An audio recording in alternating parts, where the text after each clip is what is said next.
Olá, você que acompanha o Planeta Azul vai ver agora uma entrevista com a doutora Elnara Negri, que é médica, pneumologista do Hospital Sírio-Libanês e também professora da Escola de Medicina da USP.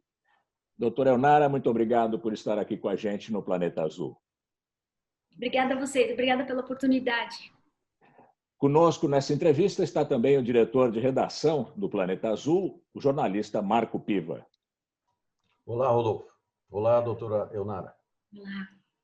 Doutora Elnara, no Hospital Sírio-Libanês, vocês estão fazendo uma pesquisa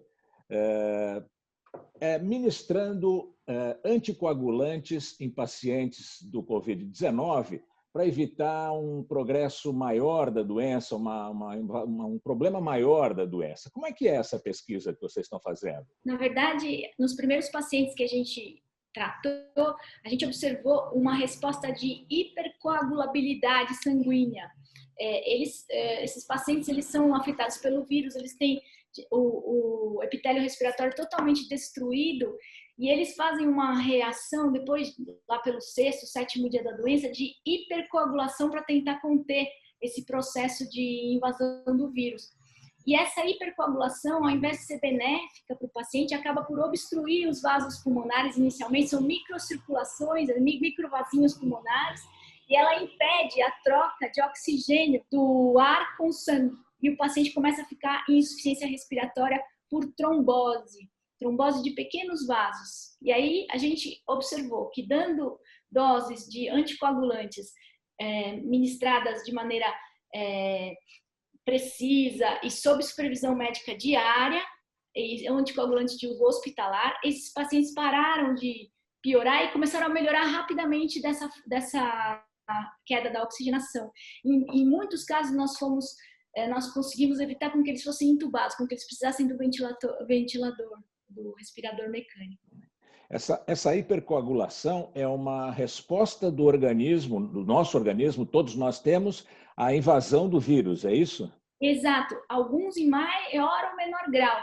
Em geral, 85% dos pacientes têm um quadro de gripe forte, com mal-estar, febre, diarreia, às vezes perda abrupta do olfato, e fica nisso.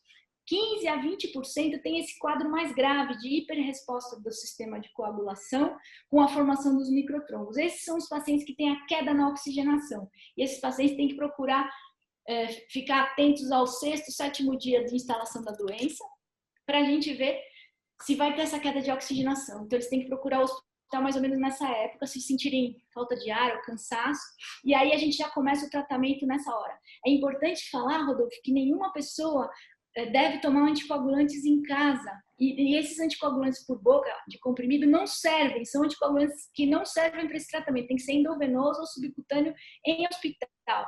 Então, não adianta comprar um monte de anticoagulante na farmácia, começar a tomar, porque pode morrer sangrando. Porque se você não tem a hiperresposta de coagulação, você morre com sangramento na cabeça, no intestino, é muito grave. Então, não é uma coisa para se automedicar. Doutora Elnara, para fazer esse procedimento é necessário um protocolo de pesquisa. Vocês estão elaborando esse protocolo? Como é que está isso? A gente fez um estudo retrospectivo dos primeiros pacientes que a gente observou esse efeito, né, na oxigenação. Esse estudo já foi submetido para publicação, a gente está aguardando a resposta da revista, mas já está em pré-print num site científico para toda a comunidade científica. Inclusive, os colegas de Nova York já estão usando as doses que a gente sugere nesse pré-print. E eles estão lá começando no Hospital do Bronx. Ontem teve uma notícia, né? Então, até pedir para eles citarem a gente, porque eles já estão usando as doses que a gente orientou. Agora,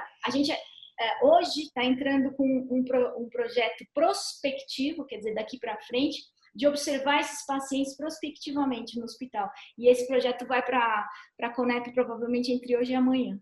Doutora, a gente viu já vários casos de morte com Covid por falência renal, falência de outros órgãos que não o pulmão. Isso é decorrente dessa supercoagulação? A gente tem observado que essa supercoagulação tem um grande impacto na insuficiência renal. Inclusive, a gente conseguiu reverter muitos pacientes em insuficiência renal com a anticoagulação e ainda existe na literatura uma discussão em se há ou não efeito do vírus no rim.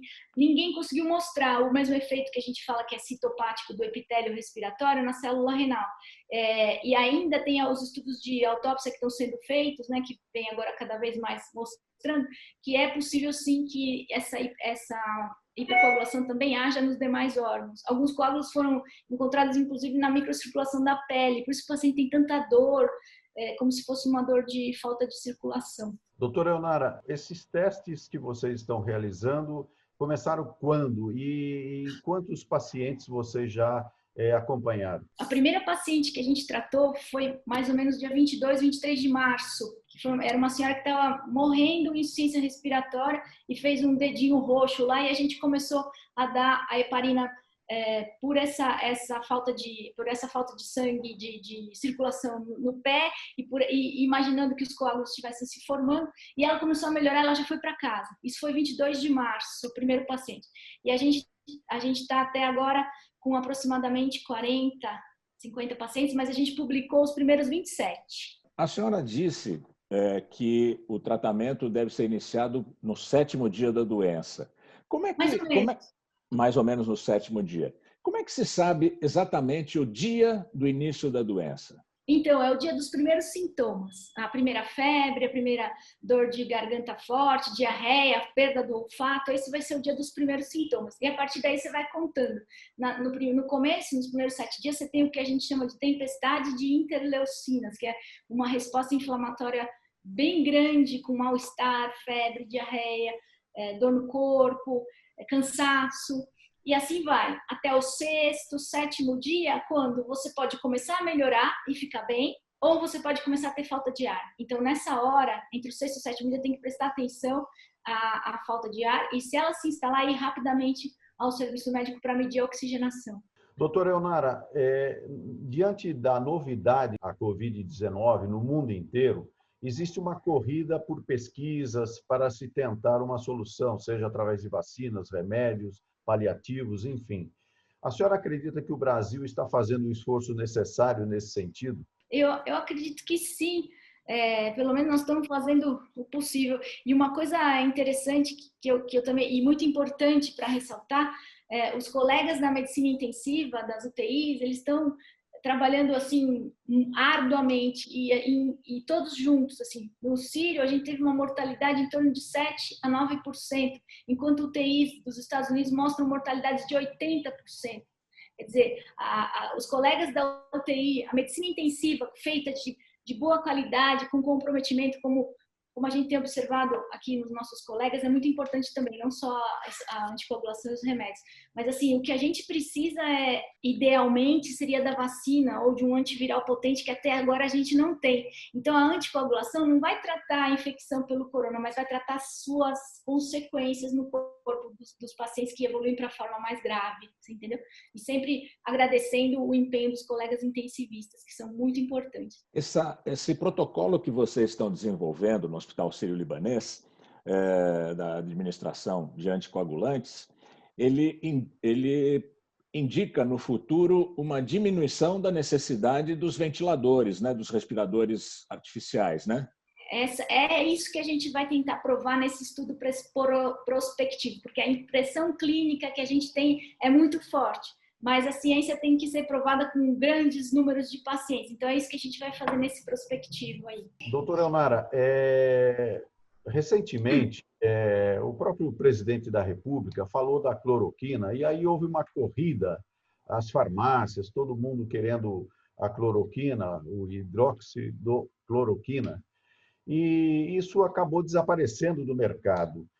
No caso, vocês estão usando a heparina, né? Existe um risco de, saindo essa notícia, ser divulgada de uma forma mais ampla, também haver esse processo que é muito perigoso de automedicação? Então, a heparina é um anticoagulante de uso hospitalar. Então, as pessoas não vão encontrar na farmácia e não devem se automedicar pelo risco de sangramento. Elas podem morrer. Isso não é para todos os pacientes com corona positivo. são os pacientes que evoluem de forma grave para hipercoagulação. Então, é muito importante que isso seja falado. Não pode se automedicar com anticoagulante, ele pode ser fatal.